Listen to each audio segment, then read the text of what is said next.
Hello മക്കളെ, കീം പരീക്ഷയുടെ date വന്ന കാര്യം നിങ്ങൾ ഓൾറെഡി അറിഞ്ഞിട്ടുണ്ടാവുമല്ലോ. അപ്പോ കീമുമായി ബന്ധപ്പെട്ട പല പല വീഡിയോസ് നമ്മുടെ കീം ചാനലിൽ വരുന്നുണ്ട്. അപ്പോൾ ഇതിനെക്കുറിച്ച് നേരത്തെ അറിയുകയും ഇതിന്റെ ആപ്ലിക്കേഷൻ പ്രോസസ്സ് തുടങ്ങുകയും അതിന്റെ നോട്ടിഫിക്കേഷൻ, അതുപോലെ അതിന്റെ വേണ്ട ക്ലാസ്സുകൾ, അതിന്റെ ക്രാഷ് കോഴ്സ്, അതിന്റെ ഡീറ്റെയിൽസ് മുഴുവൻ അറിയാനായിട്ട് നമ്മളെ കീം ചാനൽ ഉടനെ തന്നെ സബ്സ്ക്രൈബ് ചെയ്ത് വെക്കുക. ഓക്കെ, ഇന്ന് ഞാൻ വന്നിരിക്കുന്നത് കീമിലെ മാത്തമാറ്റിക്സ് പേപ്പറിന്റെ അനാലിസിസുമായിട്ടാണ്. മാത്തമാറ്റിക്സിന്റെ സിലബസ് ചേഞ്ച് ചെയ്തത് 2020 ഇതിനെ ഏറ്റവും അവസാനം ചേഞ്ച് ചെയ്തത് 2020 അവർ സിലബസ് ചേഞ്ച് ചെയ്തപ്പോൾ ആ സിലബസ് NCERT ആയിട്ട് അലൈൻ ചെയ്യാണ് ചെയ്തിട്ടുള്ളത്. അപ്പൊ കഴിഞ്ഞ 3 കൊല്ലം 2020, 21, 22 എടുക്കുകയാണെങ്കിൽ syllabus more or less similar to NCERT ആണ്. അപ്പൊ മോറോർലെസ് സിമിലർ ടു NCERT എന്ന് പറയുമ്പോൾ അതിൽ ഡെലീറ്റഡ് ടോപ്പിക്കുകളോ ഫോക്കസ് ഏരിയയോ അങ്ങനെയൊന്നല്ല നമ്മൾ പറയുന്നത്, ഫുൾ NCERT. അപ്പൊ ഫുൾ NCERT ആണ് നമ്മുടെ സിലബസ് എന്നാണ് നമ്മൾ ആദ്യം മനസ്സിലാക്കേണ്ടത്. ഈ വർഷവും ഇതിന്റെ ഡീറ്റെയിൽഡ് നോട്ടിഫിക്കേഷൻ കാര്യങ്ങൾ വരുമ്പോൾ സിലബസ് ഫുൾ NCERT തന്നെ ആയിരിക്കും എന്നാണ് നമ്മൾ പ്രതീക്ഷിക്കുന്നത്. ഓക്കെ, അതാണ് ഒന്നാമത്തെ കാര്യം. ഇനി ചില ടോപ്പിക്കുകൾ നിങ്ങൾക്കറിയാം, മാത്തമാറ്റിക്സിന്റെ ഒരു പ്രത്യേകത എന്ന് പറഞ്ഞാൽ ബൗണ്ടറി ഇല്ലാതെ ആയിരിക്കും എൻട്രൻസ് പരീക്ഷയിലൊക്കെ ചോദിക്കുക.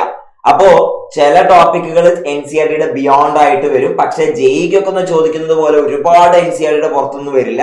കുറച്ച് കാര്യങ്ങളൊക്കെ എന്ത് ചെയ്യണം, ബിയോണ്ട് NCERT നമുക്ക് അറിയേണ്ടതുണ്ട്. അപ്പൊ നമ്മൾ NCERT എന്ന് പറയുമ്പോൾ NCERT നിങ്ങൾ സ്കൂളിൽ പഠിക്കുന്ന ആ ചെറിയ ചില ടൈപ്പ് ക്വസ്റ്റ്യനുകളെ കുറിച്ചല്ല നമ്മൾ പറയുന്നത്.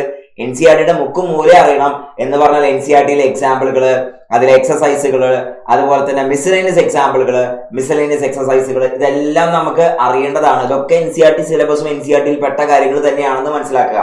അല്ലാതെ നമ്മൾ സ്കൂളിലേക്ക് പഠിക്കുന്ന ഒരു ചെറിയ സെറ്റ് ഓഫ് ക്വസ്റ്റ്യൻസ് ഉണ്ടല്ലോ, ചില ടൈപ്പ് ഓഫ് ക്വസ്റ്റ്യൻസ് നമ്മൾ പഠിച്ചു പോകുന്നു, സ്കൂൾ പരീക്ഷയ്ക്ക് അത് തന്നെ വരുന്നു. ആ ഒരു മെത്തേഡിനെ കുറിച്ചല്ല നമ്മൾ പറയുന്നത്. NCERT എന്ന് പറയുമ്പോൾ ആക്ച്വലി ആ 2 ചട്ടയ്ക്കുള്ളിലുള്ള പുസ്തകം, ആ ബുക്കിൽ എന്തൊക്കെയുണ്ടോ ആ കാര്യങ്ങളെ കുറിച്ചാണ് നമ്മൾ പറയുന്നത്. മുന്നേ ഞാൻ കഴിഞ്ഞ വീഡിയോയിൽ പറഞ്ഞ പോലെ തന്നെ ഇതിലെ 120 ക്വസ്റ്റ്യൻസ് ആണ് ഉണ്ടാവുക. 2.5 മണിക്കൂർ അഥവാ 150 മിനിറ്റ്സ് ആണ് ഈ ക്വസ്റ്റ്യൻസ് സോൾവ് ചെയ്യാൻ നമുക്ക് കിട്ടുക. എന്ന് പറഞ്ഞാൽ ഓൺ ആൻ ആവറേജ് നമുക്ക് 1 മിനിറ്റോ അതിൽ കുറച്ച് കൂടുതലൊക്കെയാണ് നമുക്ക് എന്ത് ചെയ്യാൻ കിട്ടുന്നുണ്ടാവും നമുക്ക് സോൾവ് ചെയ്യാൻ കിട്ടുക.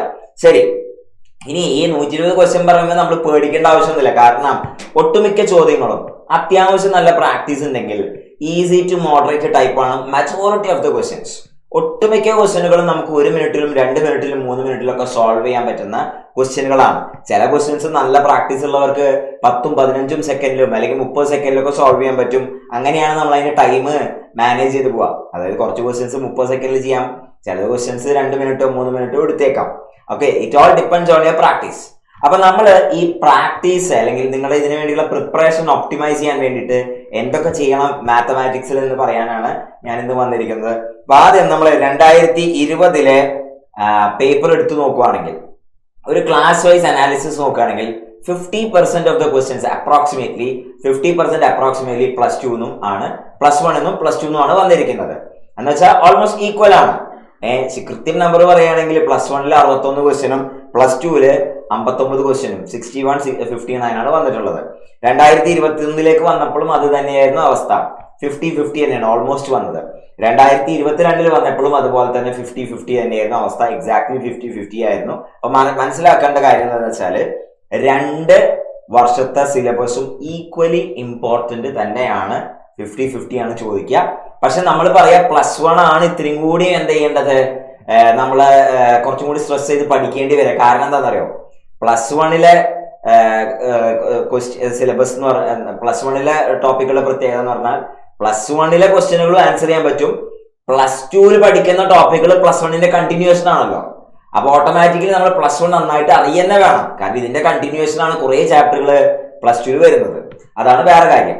ഇനി ഇതിൽ ഏറ്റവും ഇൻട്രസ്റ്റിംഗ് ആയിട്ടുള്ള കാര്യം എന്താണെന്ന് വെച്ചാൽ 50% മേലെ ചോദ്യങ്ങൾ, അതായത് ഏകദേശം 68 ക്വസ്റ്റ്യൻ ഓൺ ആൻ ആവറേജ് വന്നിരിക്കുന്നത് ഈ കാണിച്ചിരിക്കുന്ന 2, 4, 6, 8, 9 ചാപ്റ്ററുകളിൽ നിന്നാണ്.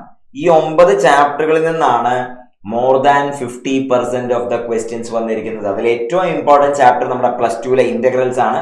പിന്നെ conic sections +1, 3D geometry +2, vector algebra +2, complex numbers and quadratic equation +1, continuity and differentiability +2, trigonometric functions +1, application of derivative +2, sequence and series +1.